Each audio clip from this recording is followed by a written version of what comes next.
ময়মনসিংহে একের পর এক দৃশ্যমান হচ্ছে ধ্বংসযজ্ঞের ক্ষত।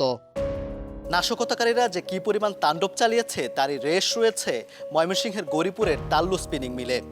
এখানে রাখা পুলিশের দুটি গাড়িসহ মিলের গোডাউন আগুন দিয়ে জ্বালিয়ে দিয়েছে নাশকতাকারীরা। এতে ক্ষতি হয়েছে প্রায় 1.5 কোটি টাকার বেশি।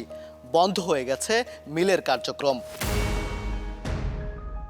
গত 20 জুলাই কারফিউ চলাকালে কলতাপাড়া এলাকায় সংঘর্ষ শুরু হলে পুলিশের দুটি গাড়ি নিরাপদে রাখতে এই মিলে রাখেন চালক। এটি টের পেয়ে একদল নাশকতাকারী গাড়িসহ মিলের গোডাউনে আগুন ধরিয়ে দেয়। এতে পুড়ে কঙ্কাল হয় গাড়ি দুটি, ছাই হয়ে যায় তুলাসহ সুতা তৈরির সব উপাদান। এতে তুলা সংকটে বন্ধ রয়েছে মিলটি।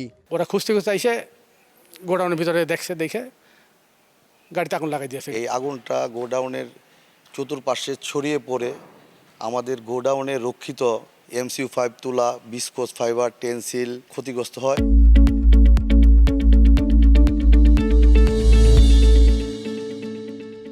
পার্কিং করা এসিলেন্ডের গাড়িতে ভাঙচুর চালিয়ে আগুন দেয় দুষ্কৃতিকারীরা। একই সময় আওয়ামী লীগের কার্যালয় ভাঙচুর ও জেলা আওয়ামী লীগের সাধারণ সম্পাদকের বাসায় হামলা চালানো হয়। এছাড়া ভেঙে ফেলা হয় 3টি পুলিশ বক্স ও শতাধিক সিসিটিভি ক্যামেরা।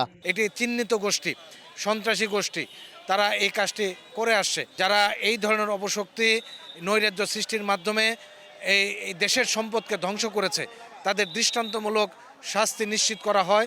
নাশকতাকারীদের আইনের আওতায় আনতে অভিযান চলছে বলে জানায় পুলিশ।